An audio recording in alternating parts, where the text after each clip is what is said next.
Welcome back to Stand With Us. I'm Roz Rothstein, and we're here with Merle Cates, the director of Stand With Us in Canada. So we're talking about, you know, the whole journey that you've taken to today, where you are now the director of Stand With Us in Canada. So, you know, you noticed that there was a lot of misinformation being pushed out about Israel. You wanted to really teach people what was true and real.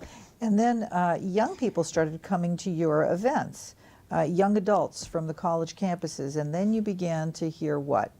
They started to email, Facebook, call me, and ask me if they could help with a professor that was so anti-Israel that they felt vulnerable and threatened in the class, with a rally that was going on right on their campus that was basically, here's the reason we should hate Israel. Mm-hmm. And again, they felt discriminated against and frightened, and they wanted to know if we could do something. Mm-hmm. And the organization that I was with at the time was a group of lawyers, and they thought that we would have a legal arrangement, a legal battle, that a pro bono lawyer would take it on.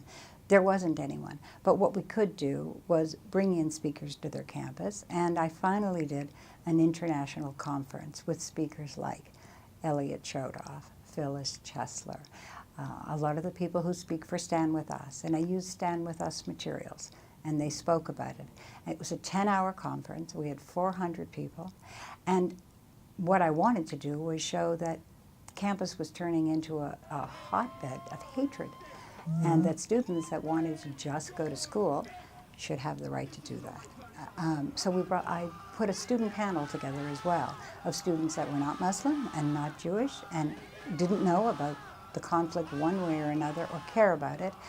They were student organization leaders from other groups. Mm-hmm. One of them was an atheist group, and his girlfriend was knocked down at York University and her arm was broken in one of these huge rallies against Israel.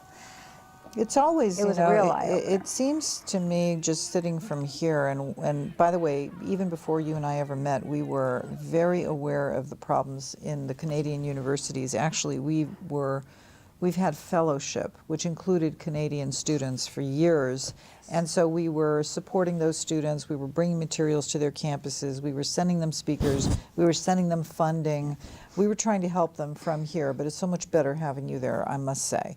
But the problem you speak of is a problem that we see across the United States, not in every university, of course. It would be wrong to say that, and not in every classroom, but on far too many universities, in far too many classrooms, where a professor will use the podium and their trapped, you know, captured audience of students and really promote some garbage about Israel. So it's really unfortunate. It puts students in a very bad position. I call it abuse of the podium, and I believe that it should be an administrative responsibility to have some kind of a fair and balanced playing field. Mm-hmm. But when that kind of thing happens in a completely unrelated course, not political science, not directed thought, I've had students come to me and say they're in a film class and all of the films are anti-Israel and all of the rhetoric is hatred for Israel. Mm-hmm. And these students, I'm hearing from 3 years in a row from the same campus. Yeah, it feels like it's fashionable. Mm-hmm. It's almost fashionable. Well, you have permission to do it now because the other universities are doing it. Everybody's doing it. So now, oh, let's show that film. And really, it borders on anti-Semitism, absolutely, and because it lies about the state of Israel, because it twists. Maybe it gives a half a truth. Mm-hmm. There's a half a truth, and they build around some kind of crazy story that's a lie, like how Israelis are killing children every day, and, yes. You know. And there should be some avenue for the student who feels threatened to be able to go to the professor and say, can we show something that's on the other side? Can we have some balance? And the professors refuse. So the civil discourse we've come to expect in some universities, in some classrooms, just isn't available for our students. Right. I suppose that part of what we can do is alert students to the fact that this is going to be what they. So it's not as though this is the information that's a truth. You know, this is accurate. Here are your professors. They know everything, of course. So when they show you this film, it must be true. It must be accurate.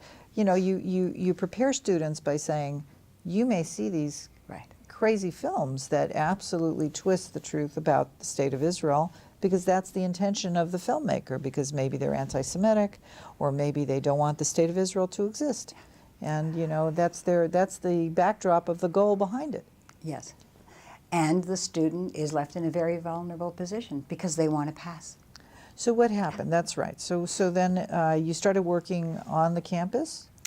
No, I wasn't on campus. I put together this conference, and students simply came to me. I know some of them now, still. And we keep in touch, and they've graduated, and they've gone on, and they want to work in Jewish causes. It's what really made a difference for me, to see that the future of Israel and our future opinion leaders and policymakers were being taught to hate Israel. So here's the blowback for those of you watching the show that dislike Israel. So if you push it too much, the blowback will be that you're creating leaders on the other side that will absolutely stand up for Israel and may lead communities in the future. And that's actually, for me, the silver lining Yes. of the work that we do, that students will, you know, be motivated by all of this hate mongering, and stand up for Israel and want to learn more about Israel and want to visit Israel and want to, you know, get their friends to visit it. You know, it becomes the response. Yes, it does. And the students, because of Stand With Us, feel empowered, feel confident, feel proud. They thank us because they have some support, and they feel like they can go back to campus and find 3 or 4 more students that will also stand up for Israel, table some of these wonderful materials, and be able to educate all of those people that are somewhere in the middle that really don't know anything about the Middle East at all and have come to campus for many other disciplines, and they're able to educate them. You hit on a word, education. That is the absolute mission of Stand With Us. That's all we do. That's why we have this program.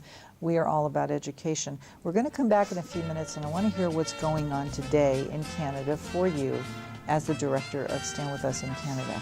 We'll be right back.